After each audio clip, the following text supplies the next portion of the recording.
दोस्तों, पाकिस्तान में स्टाइलो कोई नया ब्रांड नहीं है और ना ही ये किसी तारुफ का मोहताज है। जब भी पाकिस्तानी ब्रांड्स की बात की जाए तो स्टाइलो उन नामों में से एक है जो हमारे जहन में जरूर आता है। ये बात है 1970 की, जब एक गरीब लड़का अजहर हुसैन सिद्दीक अनारकली के मशहूर बानो बाजार में नौकरी की तलाश में आया और वहां इसे जूतों की दुकान पर सेलमैन की जॉब मिल गई।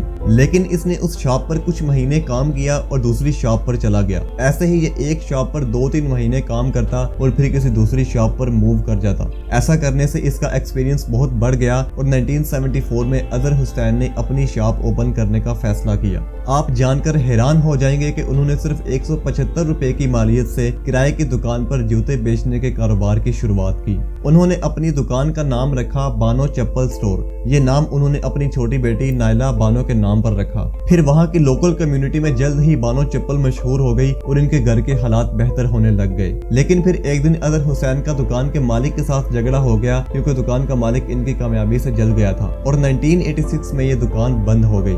लेकिन अजहर हुसैन अपनी कामयाबी को यूं ही नहीं जाने देना चाहते थे, इसलिए उन्होंने हिम्मत नहीं हारी और उन्होंने एक नई दुकान ओपन की जिसका रकबा एक मरला से कुछ ज्यादा का था और इस दुकान का नाम उन्होंने रखा स्टाइलो। उस वक्त अजहर हुसैन सिद्दीक ने दुकान की जिम्मेदारी अपने बेटे जावेद इकबाल को दे दी, जो कि आज स्टाइलो के डायरेक्टर भी हैं। फिर जावेद इकबाल के बड़े भाई मजहर सिद्दीक भी कारोबार में शामिल हो गए। पहला और सबसे अहम टारगेट जो जावेद इकबाल ने अपने लिए सेट किया वो ये था कि इन्हें शहर का नंबर 1 ब्रांड बनना था, जो कि उन्होंने बहुत जल्द करके भी दिखाया। इनकी दुकान बहुत छोटी सी थी, लेकिन इनके हौसले बहुत बुलंद थे और इनके कस्टमर्स को भी इस बात से कोई फर्क नहीं पड़ता था कि दुकान छोटी सी है। 1999 में इनका कारोबार फिर से कामयाबी की सीढ़ियां चढ़ने लग गया। इनके बिजनेस में कामयाबी को देखकर जावेद इकबाल के हमसाये में रहने वाले 2 शख्स इलियास और फयाज ने उनसे कहा कि वो भी इनके कारोबार में इन्वेस्टमेंट करना चाहते हैं। तो जावेद साहब ने हाँ कर दी। फिर इलियास और फयाज की मदद से स्टाइलो की एक और ब्रांच लिबर्टी मार्केट में ओपन की गई, जो कि आज भी एक अपस्केल मार्केट है। उनका ये डिसीजन कारोबार में एक बहुत बड़ा बदलाव लाया। जावेद इकबाल का कहना है कि लिबर्टी मार्केट में ब्रांच ओपन करने के बाद हमें यूं महसूस हुआ कि जैसे हम छोटे तालाब से बड़े दरिया में आ गए हैं। 2003 में इनके छोटे भाई मुनव्वर हुसैन सिद्दीक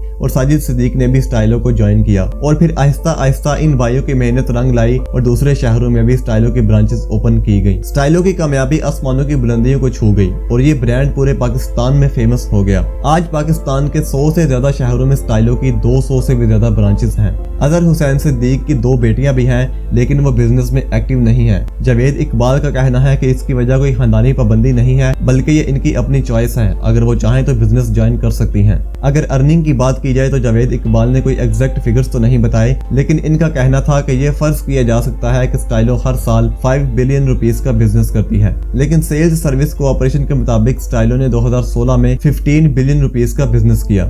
जावेद इकबाल और इनके भाई अपनी इस कामयाबी पर खुश हैं, लेकिन वो इस बात से भी इनकार नहीं करते कि शूज मार्केट में अब कंपटीशन बहुत ज्यादा बढ़ गया है और उनका कहना है कि वो भी अपने ब्रांड की क्वालिटी को पहले से ज्यादा बेहतर करने की कोशिश कर रहे हैं। तो फ्रेंड्स, ये थी आज की वीडियो। पसंद आए तो लाइक और ऐसे ही इंटरेस्टिंग वीडियोस के लिए चैनल को सब्सक्राइब कर लें। मिलते हैं नेक्स्ट वीडियो में, तब तक के लिए अल्लाह हाफिज।